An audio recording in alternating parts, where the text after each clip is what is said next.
आज या शहरामध्ये, दिल्लीमध्ये, राज्यामध्ये, देशामध्ये ज्या पद्धतीने त्यांनी जो उच्छवाद मांडलेला आहे, आपण पाहता की दर वर्तमानपत्रामध्ये अनेक दिवशी वेगवेगळ्या स्वरूपाच्या बातम्या येतात. केरळ पासून तर हैदराबाद पर्यंत आपण ते पाहिलं की संघाच्या लोकांनी एक विशिष्ट अशी संस्कृती या देशामध्ये जोपासण्याचं काम सुरू केलेलं आहे. जातीवाद, पाखंडवाद, जातीय द्वेष या साऱ्या गोष्टी त्यांनी या देशामध्ये निर्माण करून या देशातलं सुख समृद्धी आणि आनंदाचं वातावरण हे प्रदूषित केलेलं आहे.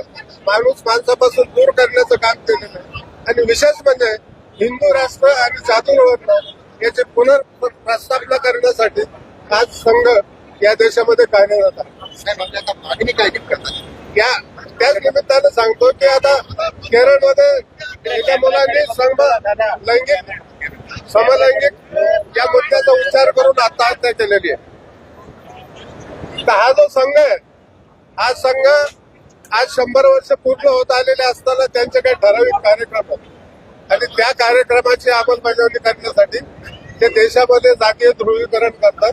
हे जातीय ध्रुवीकरण या देशाला हिताचं नसल्यामुळं आमची प्रामुख्याने ही मागणी आहे की हा जो संघ याच्यावरती गेल्या अनेक काळामध्ये 5-6 वेळेस बंदी आलेली आहे आणि ती बंदी आल्याच्या नंतर सुद्धा वारंवार संघ कार्यरत होतो. विशेषतः हा संघ कुठेही नोंदणीकृत नाही.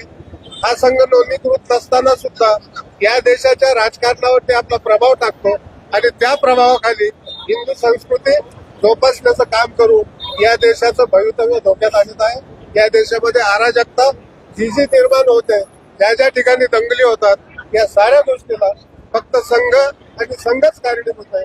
म्हणून या देशाचं स्वातंत्र्य, या देशातली लोकशाही, या देशातला संविधानिक विचार जर जपायचा असेल तर या देशामधून संघ हद्दपार झाल्याशिवाय दुसरा पर्याय नाही. म्हणून अशा संघावरती बंदी करावी, त्यावर बंदी आणावी या मागणीसाठी म्हणून आज आम्ही सारे आंबेडकरवादी या ठिकाणी हे निदर्शनाद्वारे आमचा रोष प्रकट करत आहोत. उद्या प्रकाश आंबेडकर त्यांनी सुद्धा कॉल दिलाय, त्यांच्या माध्यमातून सुद्धा याच मागणीसाठी, याच मुद्द्यासाठी उद्या मोर्चा निघतो. उद्याचा जो त्यांचा काही मोर्चा असेल, त्यांना पक्षीय राजकारणाच्या हिशोबाने त्यांचं राजकारण करण्याचा अधिकार आहे.